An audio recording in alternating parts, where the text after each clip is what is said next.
my name is Karen Massey. I'm a children's speech and language therapist, and I'm here to welcome you to this documentary. It's all about speech therapy.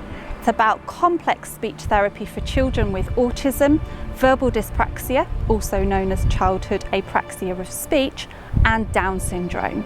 This group of really special children have particular communication challenges. This documentary is going to explore the stories, the journeys of some of those children, and in particular their mothers.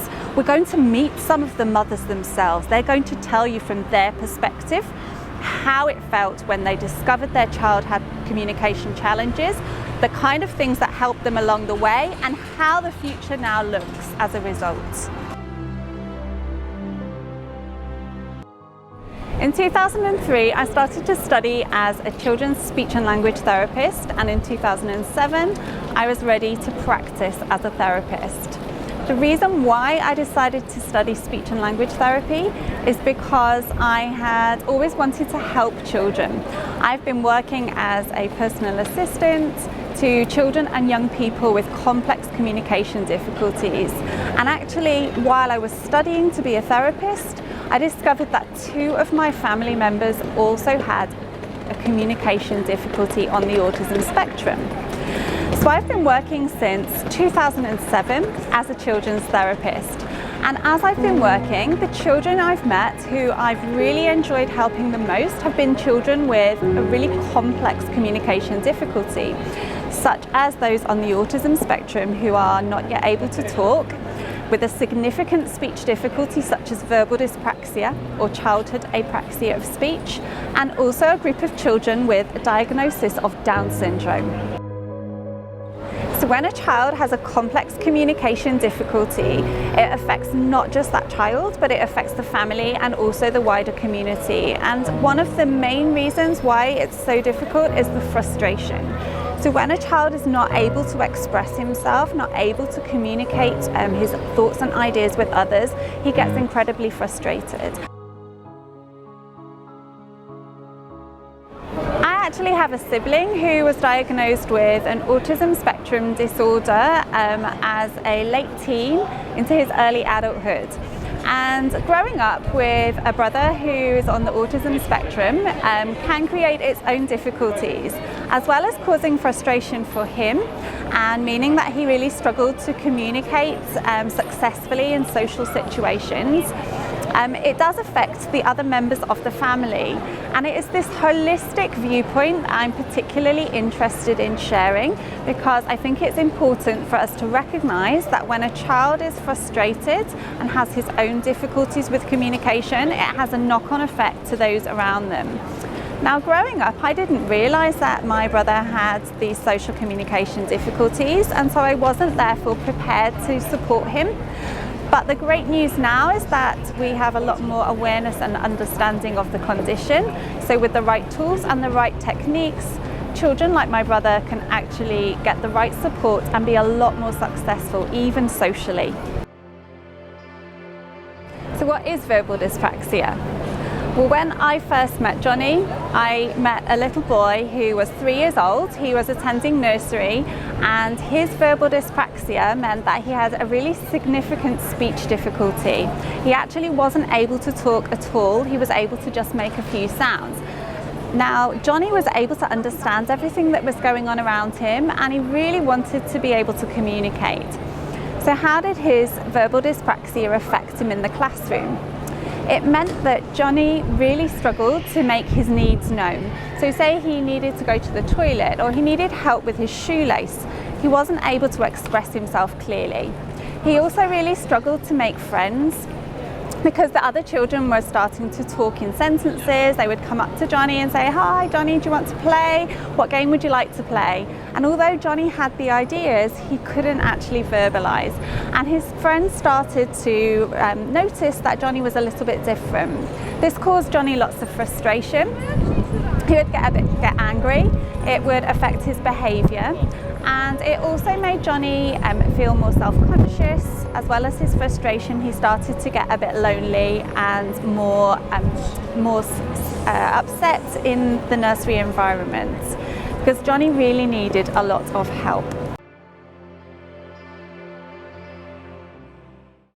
May is a mother of Brendan, who has verbal dyspraxia alongside his autism, and May is going to tell you her story of the starting point with Brendan's communication difficulties, how it's affected her as a mother, but also the things that she's done to enable Brendan to have the best chances, the best opportunities of good communication skills in the future.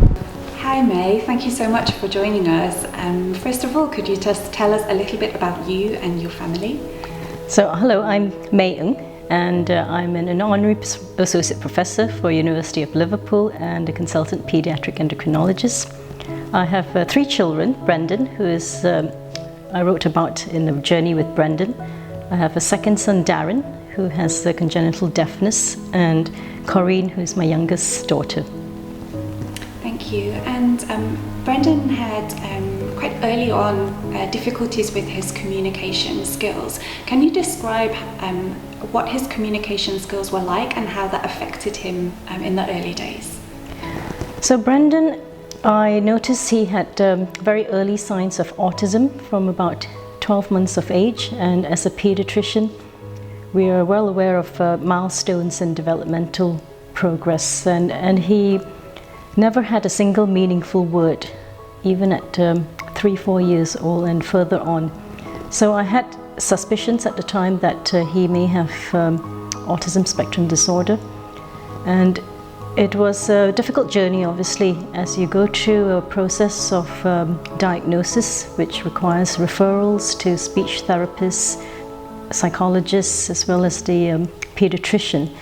And in the early days, the speech therapist would tell me that don't worry, he will talk eventually, or don't speak dual language. At the time I was speaking to him in English and Chinese, but his speech never came on, and eventually at about 2 to 3 years of age he was given the diagnosis of autism spectrum disorder. Mm-hmm. And how did that affect his behaviour? His behaviour has always been challenging, even as a baby, but particularly with the non-verbal autistic child, it is much harder. He finds it much harder to communicate with us. We won't understand him, and he wants us to try and understand him.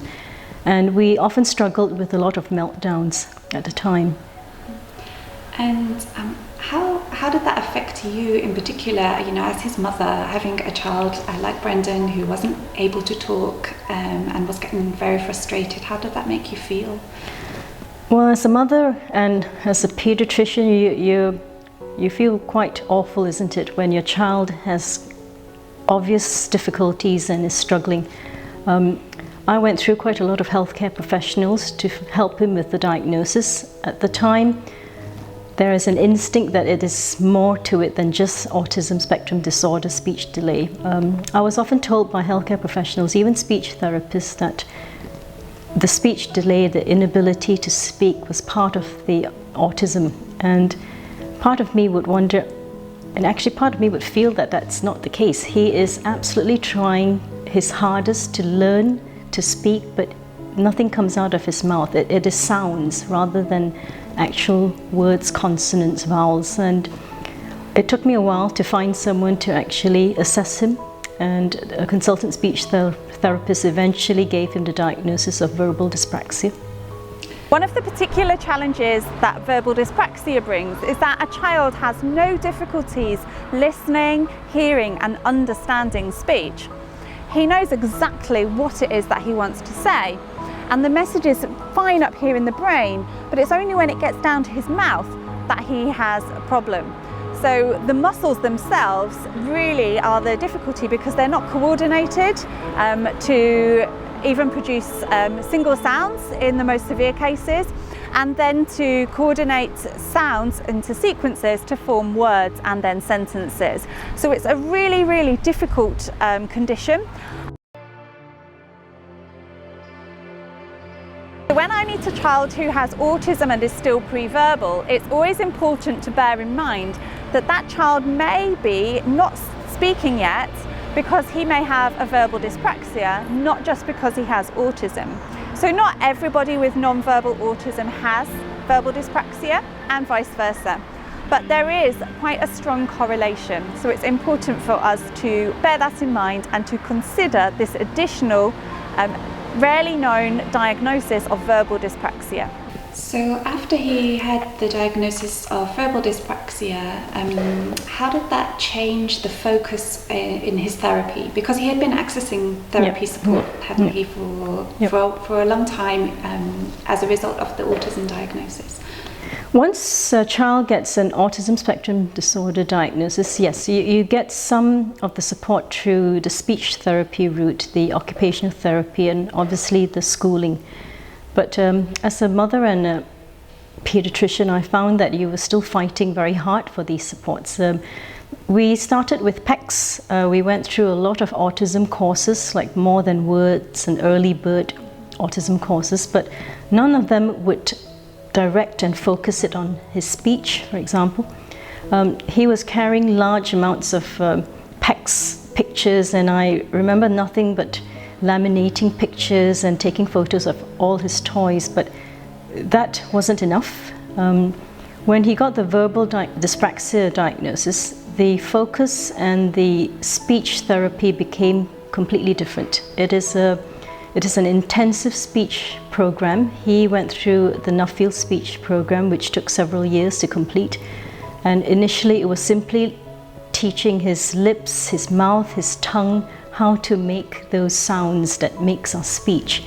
None of that would have happened if he didn't get verbal dyspraxia as a diagnosis. So what are the symptoms of verbal dyspraxia? Verbal dyspraxia is a neurological condition. That means it comes from the brain, and it prevents a child from being able to coordinate his muscles in his mouth for speech. So it can be quite a significant or a severe speech problem. It's called verbal dyspraxia here in the UK. In America and many other countries, it's better known as childhood apraxia of speech. And it's about that difficulty coordinating the mouth muscles in order to produce speech. Now, years later, Brendan is that verbal child. He is able to use his voice as his main communication method. What does that mean obviously for Brendan it means he can express himself more, but what does that mean for you and kind of your outlook on the future now that he is able to speak? I think the journey never ends for a mother or a carer of an autistic child. We are constantly fighting our hardest to get them the support to progress and reach their potential. For Brendan, he is now verbal, but it took many years. He became verbal when he was about 8 years old, but his speech was still very simplified. It was functional. He can answer questions. We're now still continuing with the speech therapy to teach him more social communications and social language, for example. We use blank level teaching for him, and that helps, but I think he's still not quite there yet with having a conversation, and we're still working on it. Absolutely. So the journey is ongoing. Yes, absolutely. May, thank you so much for joining us and for sharing your story. It's really enlightening, and I know that many other mothers who will watch this will gain a lot of sources of hope and inspiration from your journey. So yeah, thank you once again. Thank you very much.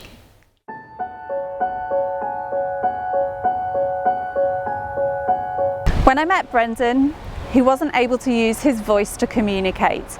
He used symbols, and he used a high-tech AAC device called a liberator. But he wasn't actually satisfied communicating in this way because he was desperate to use his voice. We started off by helping him to form his muscles in his mouth to actually create new sounds, and we also worked on the 1 or 2 limited sounds he could produce, and we started to build up words. We used the Nuffield Dyspraxia program, which is a very visual, step-by-step, small steps program that takes a child right from those individual sounds all the way through to phrases and sentences.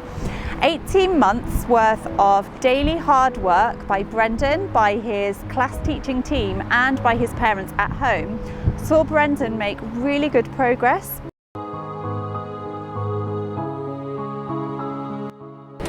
was a child who had autism and verbal dyspraxia.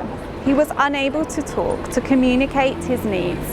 He was a very frustrated little boy, and the frustration played out in his behaviour with his friends and his behaviour with his family. Because Billy wasn't able to communicate his wants, his needs, his likes and his dislikes, he got incredibly frustrated, but also so did everybody else, and it led to many miscommunications.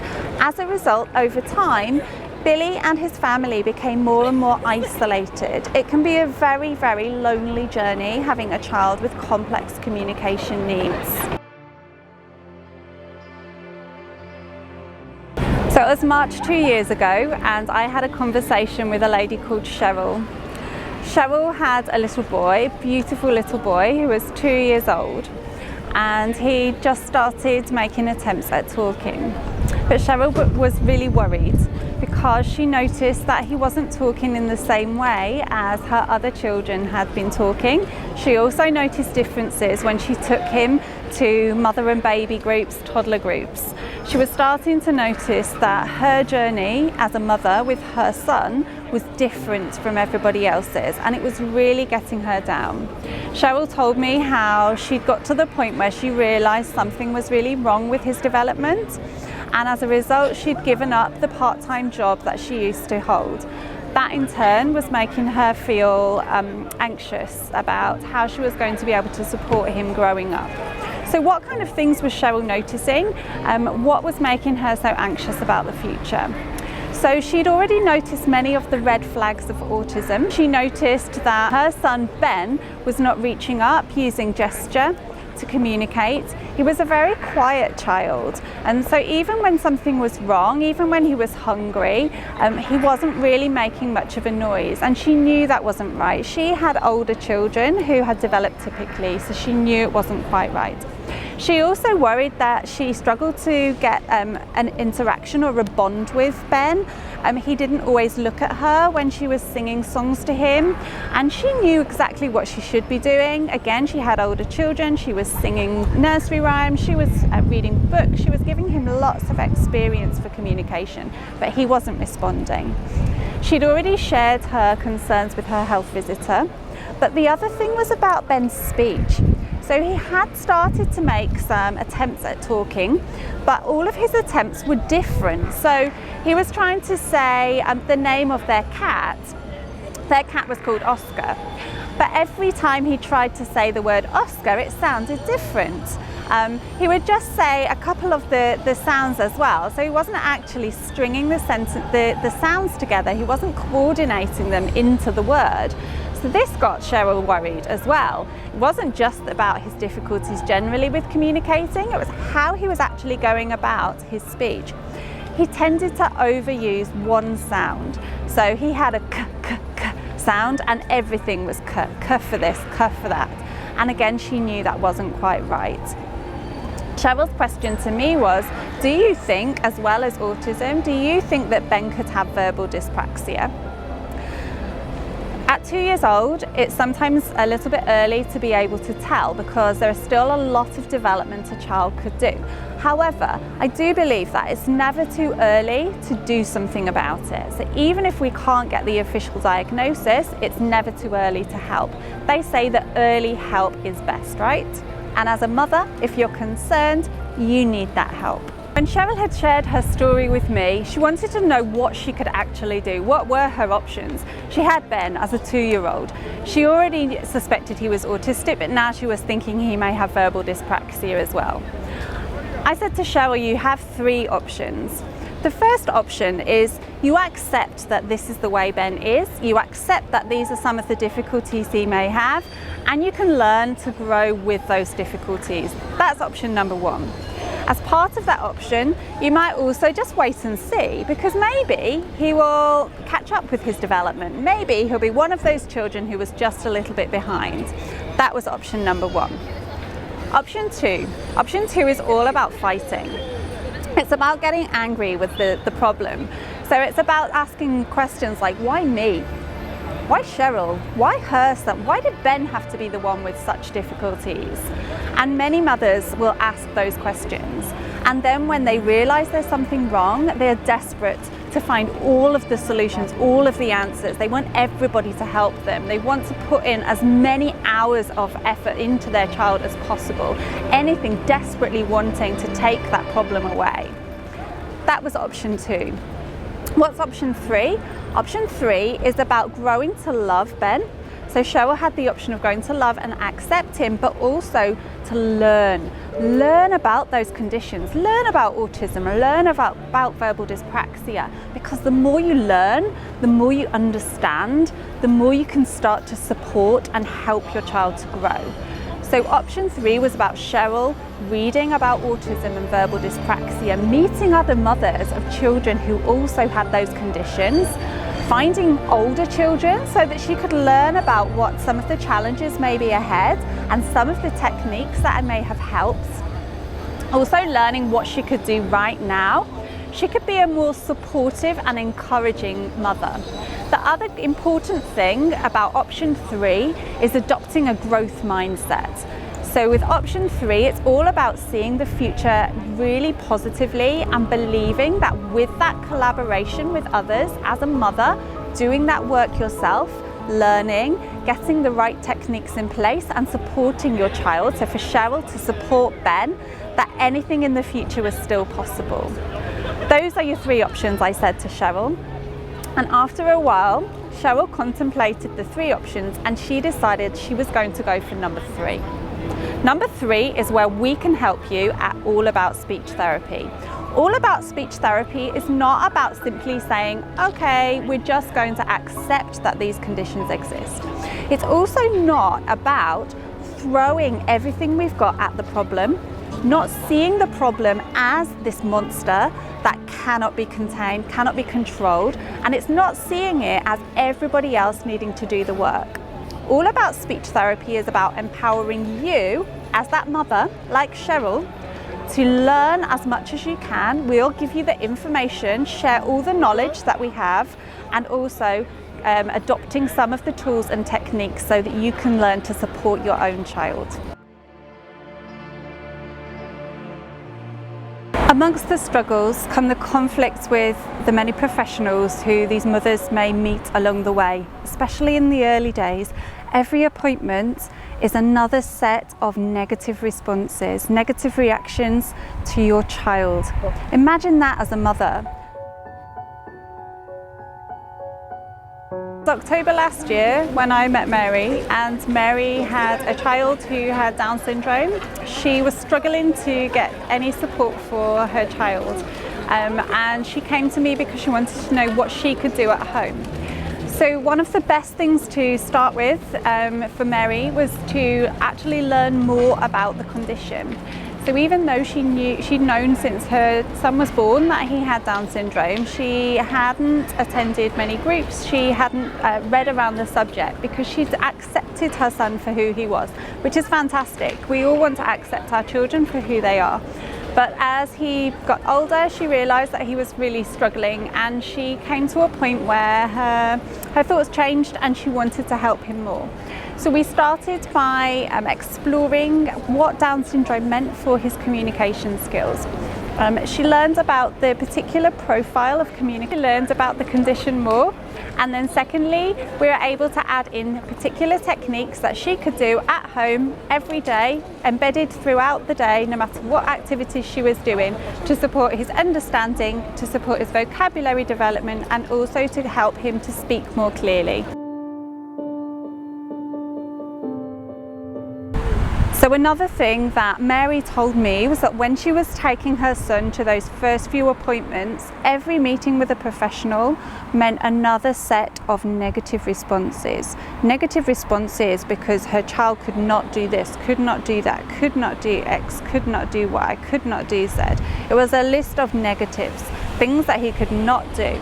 And that, of course, made her feel so small, because if her child could not do all those things, was that her fault?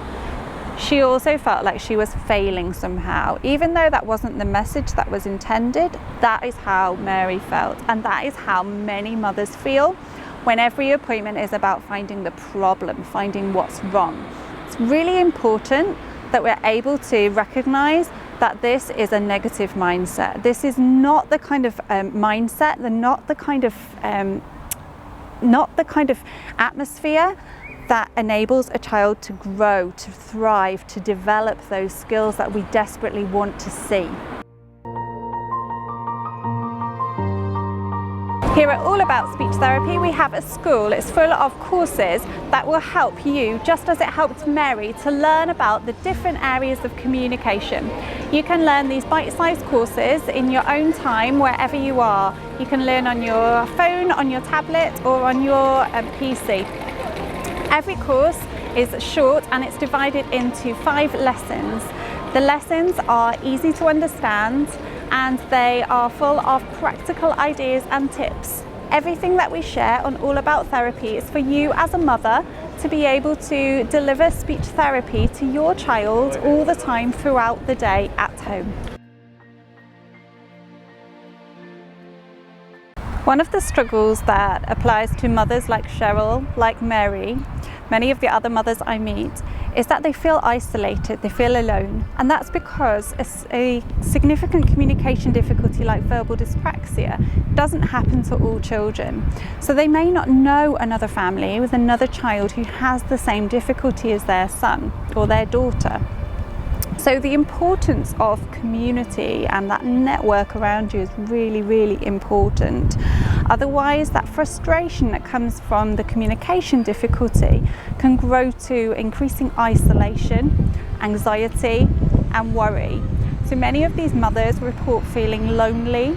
They don't feel able to talk to other people, partly because it's difficult to understand the condition itself, but also because of the response from other people. So other mothers simply do not understand the pain that they're going through, the struggles day to day. Sometimes other family members are not so supportive. And then when you come to professionals, there can be different responses. So one of the common responses that adds to the struggle is the response that we should just wait and see. We should just wait and see what happens and perhaps everything will go away, all those difficulties will go away. But as Cheryl and Mary and all those other mothers know, when you are worried about your child, that worry simply does not disappear. 2 months ago, I met a lady called Nadia. Nadia was telling me that her daughter had a diagnosis of autism and her daughter also had a diagnosis of verbal dyspraxia. But Nadia was feeling really frustrated because although they'd managed to access quite a lot of support and therapy for her daughter's communication, she felt that the focus wasn't quite right. So all of the focus was around building her daughter's understanding and general communication skills, but there wasn't much focus on her daughter's actual ability to speak. And her daughter was desperate to speak. So Nadia was really frustrated. She felt like she had exhausted all of the possibilities that were presented to her, and she was looking for something a little bit different. She wanted to know if we could help. So we had a good chat, and from the conversation we realised that the main focus, the main barrier in their family was her daughter's actual ability to speak. It was causing everybody lots of frustration. And when we unpicked things, we realised that although her daughter had made lots of general progress, speech was the biggest barrier. So what we did was we identified some key strategies that we can put in place to build expressive language, so enable her daughter to start to put some words together, and at the same time focus on what was preventing the actual clarity of her speech. And there's a couple of strategies that we put in place for the speech clarity too. So we added in a sensory tactile layer to support her to feel what she was doing when she was talking, and at the same time we put in a visual structured program called the Nuffield Dyspraxia program, and that allowed her to have a real focus so she knew exactly what she needed to do.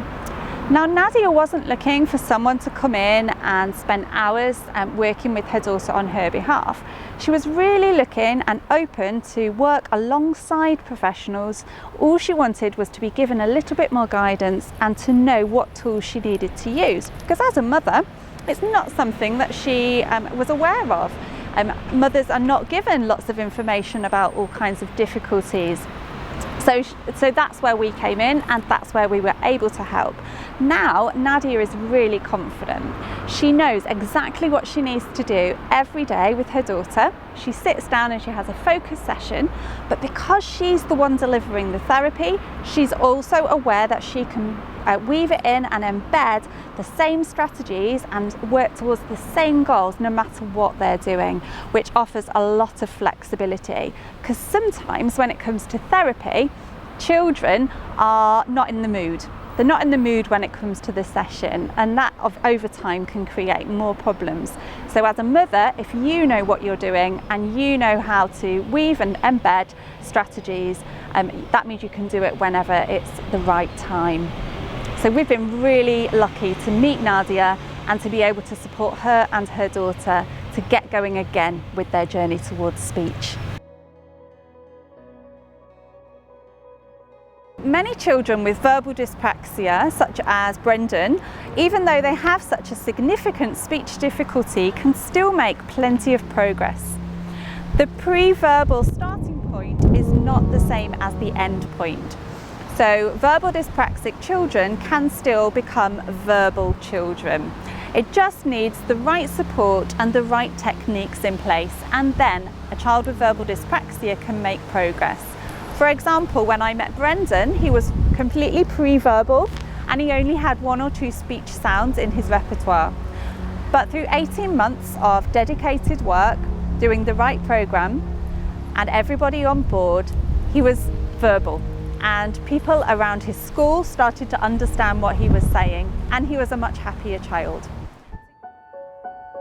So you've actually written a book, The Journey with Brendan, and it's an amazing book. I've read it, and I just wondered what was the inspiration, what kind of led you to write and share your journey with other people?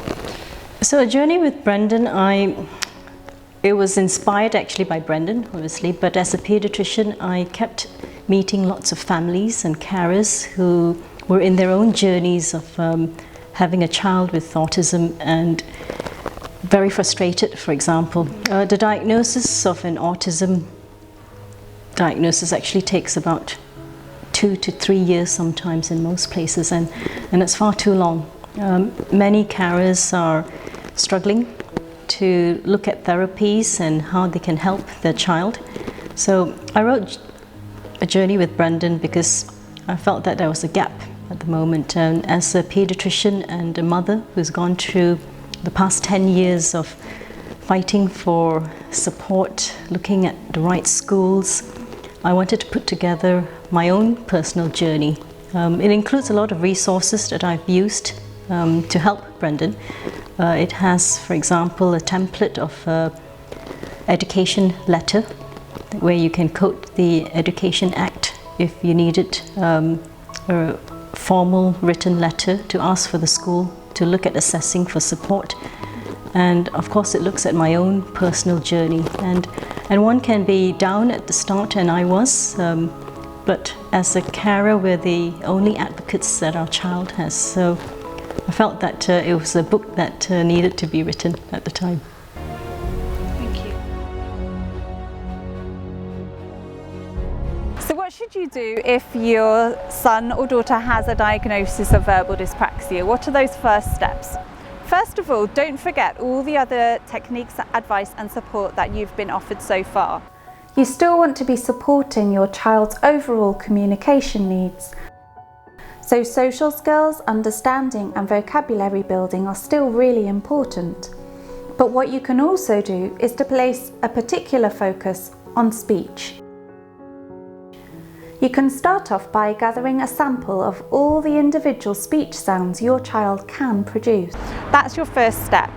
When you have a list of those sounds, you can think of short words that begin with those sounds, and they can be your starting list that you're going to really focus on and you're going to practice. One of the things to mention about any therapy for verbal dyspraxia is that it involves lots and lots of repetition. You're actually teaching the muscles, retraining them, so they need lots of repetition, lots of practice at any sequence of movements before they can become embedded in your child's memory.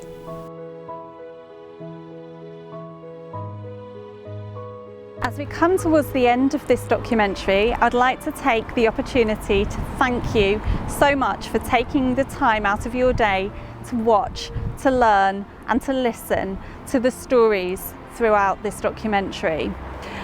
What I would like to let you know now is that you can get in touch to find out more information. You are most welcome to join the All About Speech Therapy School, where you can access a range of different learning courses all about speech therapy to help mums of children with complex needs. I've also got 2 books which are available, which you can read. They're very accessible. They take you through research, through a number of real-life stories, and then offer practical tips for ways you can support your child at home. I have 2 books at the moment. So the first is called Autism and Childhood Apraxia of Speech. It's the story from pre-verbal right the way through to sentences. And my second book is Helping Children to Speak for Down syndrome through the primary school years. I'd like to leave you with my main tips. I would like you to remember that it's all about having the right mindset, having a positive growth mindset, believing in you and your child that you can make a brighter future. Know that your child has got the potential to continue making progress, and all you need is to learn and know the right tools and techniques. Thank you very much.